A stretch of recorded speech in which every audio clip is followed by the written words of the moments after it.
የኔቶ የመሪዎች ጉባኤ ዋዜማ ላይ ሩሲያ በዩክሬን ላይ በፈጸመችው ጥቃት የ11 ሰዎች ሕይወት ማለፉን የኪየቭ ባለስልጣናት አስታውቀዋል።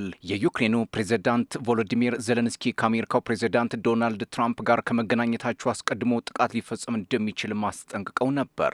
ይህም በአንድ ሳምንት ባልሞላ ጊዜ ውስጥ በዩክሬን መዲና ላይ የተሰነዘረ ሁለተኛው መጠነ ሰፊ ጥቃት ነው። በኪየቭ በተፈጸመው ጥቃትም 46 ሰዎች መቁሰላቸው የጥቃቱን ክብደት አመላካች ነው ተብሏል።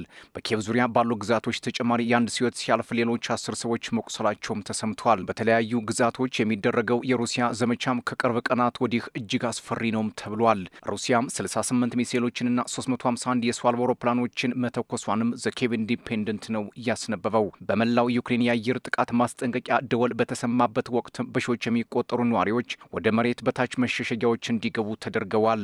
በጥቃቱ በኪየቭ ውስጥ ቢያንስ 15 ህንፃዎች ላይ ጉዳት የደረሰ ሲሆን ከነዚህ መካከል አራቱ በዋና ከተማዋ ታሪካዊው ፖዲሊስኪ ግዛት ውስጥ የሚገኙ መሆናቸውም ተገልጿል። ጥቃቱን ተከትሎ በኪየቭ የአስቸኳይ ጊዜ የአደጋ መከላከልና የነፍስ አድን ስራዎች እየተከናወኑ በመሆኑ የሟቾች ቁጥር ሊጨምር እንደሚችልም ይገመታል።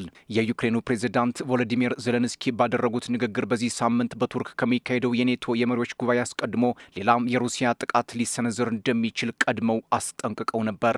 ፕሬዝዳንት ዜሌንስኪ በቱርክ በሚደረገው ጉባኤ ጎን ለጎን ከአሜሪካው ፕሬዝዳንት ዶናልድ ትራምፕ ጋርም ለመገናኘት ቀጠሮ ይዘዋል።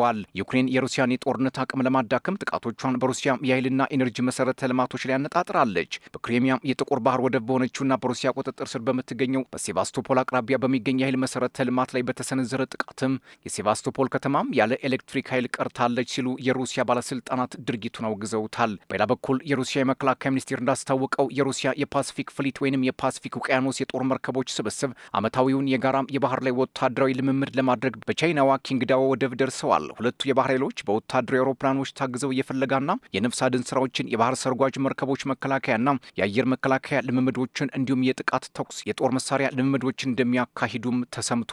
የሩሲያ መከላከያ ሚኒስቴር የለቀቀው ተንቀሳቃሽ ምስል የሩሲያ ፓሲፊክ ፍሊት መርከቦች ወደ ወደቡ ሲገቡ ያሳያል። ይህ የጦር መርከቦች ልምምድ ለምዕራባውያንና ለቤጂንግና ሞስኮ ተቀናቃኞች መልእክት ለማስተላለፍ ነው ሲሉ ተንታኞችም ይናገራሉ።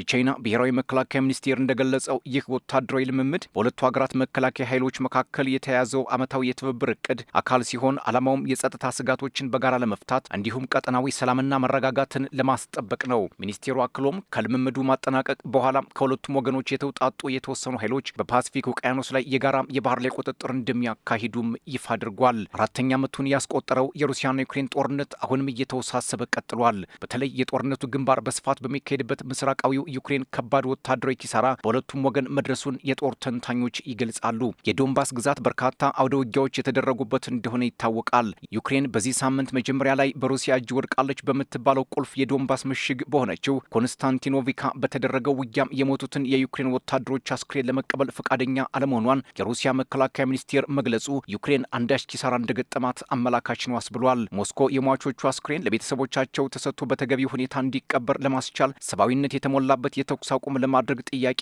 አቅርባ እንደነበርም የሞስኮ መከላከያ ሚኒስቴር አስታውቋል።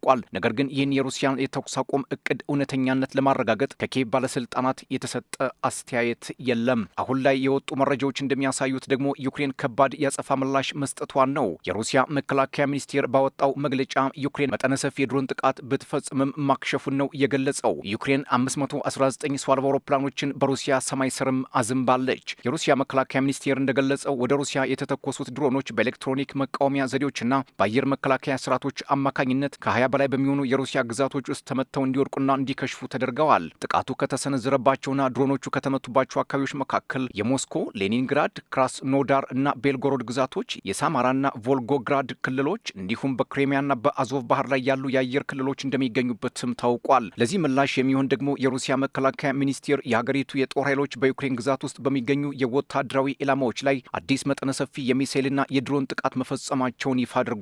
በተያያዘም የሩሲያ መከላከያ ሚኒስቴር እንደገለጸው በኪየቭና በአካባቢዋ በሚገኙ ወታደራዊና ኢንዱስትሪ ተቋማት ላይ እንዲሁም የነዳጅና የኤነርጂ መሰረተ ልማቶች ላይ ያነጣጠረ ጥቃት ተፈጽሟል።